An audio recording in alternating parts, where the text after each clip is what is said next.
Hello. Yeah. Hi there. What's up, man? It's very, very well. I'm in Florence at the moment. Oh, cool. Oh, wow. Beautiful, beautiful day, and just went for a bike ride in the old city. So it's gorgeous. Man, you're making me jealous. I had a I had a pen pal in high school that was from a small town south of Florence called Castelfrancio, and Okay. I went there, and my ancestors, my great grandparents came from Italy. So when I saw the homeland and the way they roll, I was like, there is nothing better than this place. I loved it. Yeah, Just it's amazing. vineyards, sunshine, food, happy people. Like, what else do you need? I mean, Yeah, really. people are really happy here, and they know how to live, right? Yeah, for sure. It is Yeah. the art So of it's living. really nice. Well, gentlemen, thank you so much for taking a minute out to come across all of these different continents to digitally stitch together this interview today. I appreciate your time. Happy Thanks to for be having here. us. Thank you. Yeah. You bet. So, what a very timely and important time for gentlemen like you with your backgrounds, with all of these questions of what's going on the planet to come together with this album. It's such an important document of music. So I want to begin everything with, how did you guys survive COVID? That's kind of been the backdrop of musicians. And now we're looking at the calendar, and it could be PTSD for a lot of us looking at March. How did you guys get through it, and how good does it feel to have this kind of project coming out? Um, I mean, do you want to start?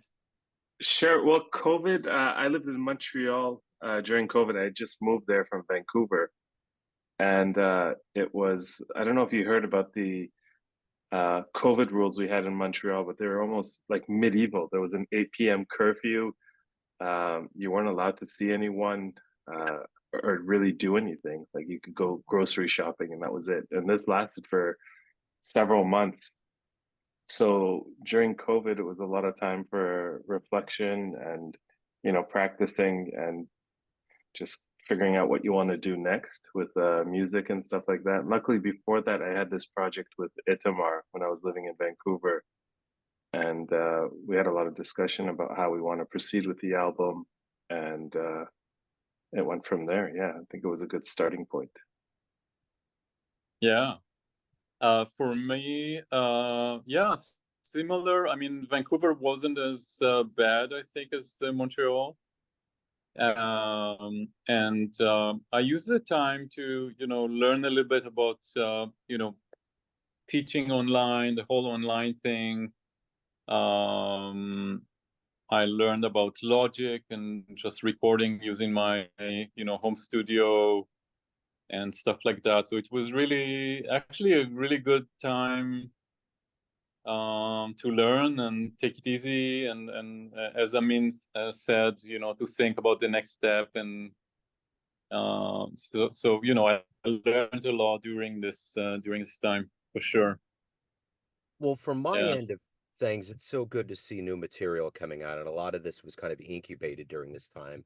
So let's Yeah. get into Migrant Voices. Talk to me a little bit about how you two came together to artistically put this project into reality. So background wise, I actually discovered Itamar through his music first before we actually met. I was in a car with a friend and he's like, "Hey, check out this album." And we're listening to it. I'm like, this is fantastic. Who is this? And he was telling about Itamar, how he used to live in Vancouver. And I think like a year later, he actually moved to Vancouver and just maybe like even like a few houses down from where I lived. Yeah. Wow. And Who's it was that friend, by the way? I am trying to remember. it was Liron. Liron. Oh, okay, yeah. Oh, cool. Yeah. Yes. So yeah, he lived a few houses down. We'd get the opportunity to go, practice at his place, or he would come over, and it was kind of from there that this project started. It was just a guitar and percussion duet, and we got to go do a lot of tours, a lot of concerts and stuff together. Yeah.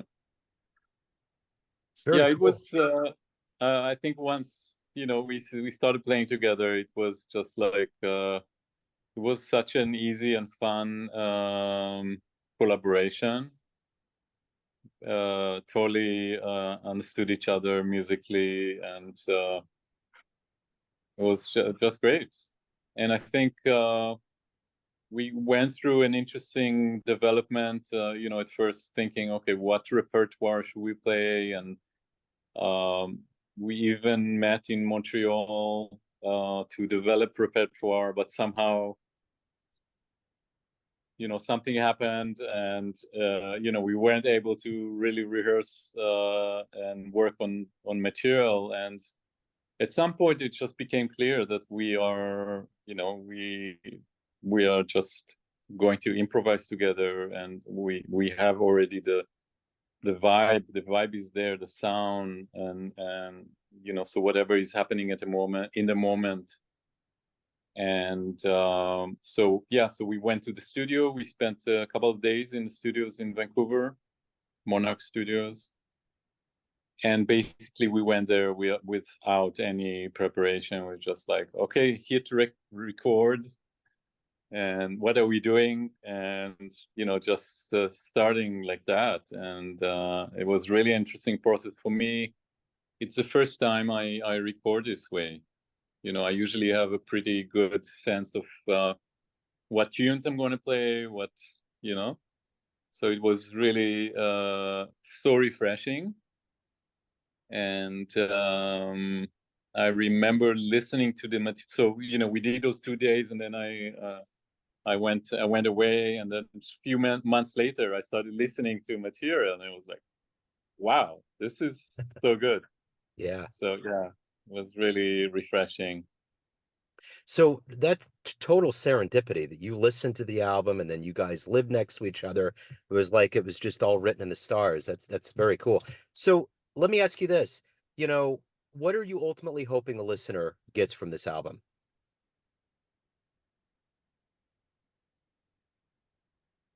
I think a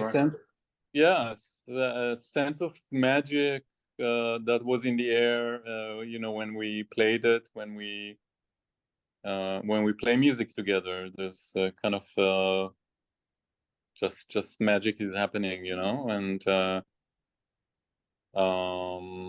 lot of spontaneity. You can hear Hamin is playing something and I'm responding to it, and the other way around. It's what do you think, Hamin? I hope that people listening to it kind of experience the joy that I felt when we were recording it. Like, it was kind of like a conversation. I remember there was a lot of like smiles and different emotions happening during the process. So it would mean a lot to me if people felt that same thing, and it shows to the music.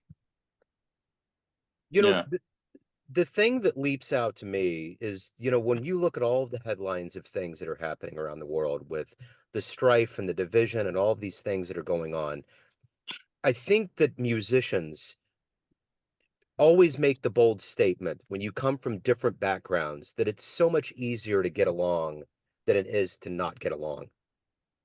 And I think that the background of what you guys have done with this album and your respective backgrounds are emblematic of what music does to us. It unites us through this creative force.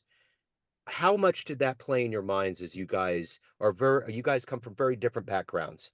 How much of that came in to the way that you thought about creating together and putting this material out to the world?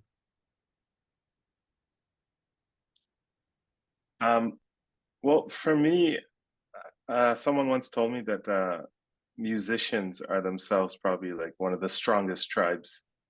Like, a musician from anywhere, like, we share a lot of similar stories, whether it's like the hours spent practicing, the search for finding the perfect instrument, the search for finding a teacher, the connections you make, or like the life you live on the road. These are all, it's almost cultural, and it's very easily relatable. No matter where you go in the world, if I meet a musician in Africa, if I meet a musician in South America, there's a lot of shared experiences, which for me are easier to relate to than any like political divisions or anything else in this world. It's just that's what we do is we play music, and I'm not trying to, you know, be anything other than that. I'm not trying to make any like political statements or say that, you know, we're going to solve the world's problems by playing music or anything like that. We're just, you know, two people really doing Yeah. our thing, Yeah. and not Yeah. letting division kind of like, you know, break that. Yeah. Yeah. I feel like, you know, we come from the same place. Mm-hmm. So, you know, we are not, you know, we understand each other. There's no, yeah. So, who have been some influences that have influenced the way that you play your instrument or the way that you approach the sound? For me, I think like I come from a background of like Persian classical music where improvisation is very like heavy, and it's very prominent in the music. And I really wanted to, you know, explore that space with Itamar's guitar, because usually you would have like guitar and a tombak, and they would play a concert in one mode for like an hour. And there's a lot I think that can be said about Itamar's music as well. He's a great composer, and I haven't heard a composer and improviser, and I haven't heard a lot of the his improvisation in albums and stuff. So that kind of inspired me to go into this direction. I was hoping he would also do this with me. So that's kind of where I come from. What about you, Itamar? Yeah. So I listened to a lot of ECM artists when I, you know, started making music, and so a lot of this open-ended, improvised kind of space. You know, artists like Keith Jarrett and Egberto Gismonti, and yeah, something really spacious and open that way. And yeah, and I felt yeah, we understand each other in that kind of world. So, is this the beginning of more albums for you guys? What's kind of your future as far as possibly recording and even doing live shows together? I hope this is a new beginning. COVID kind of put things on a pause, Yeah, but and we're also living in different cities now, so hopefully we can have some shows in Montreal, some in Vancouver, and start touring this project. I really love doing it. absolutely. Yeah, it's just our first album, you know. Uh, we're Maybe you definitely can hoping for more. maybe you can talk to some people in Florence, Tamar, and Yeah, I'll, exactly. I'll talk to the local scene in Moncton over here. Exactly. Yeah, right away I'll try to connect here with places for sure. So, how For good sure. does it feel now that we've gone through all of this COVID stuff to be able to do things like this, to collaborate, to have music out, to play live shows? Is it still something that feels so fresh and good to be able to do it? Is there kind of a new lease on life?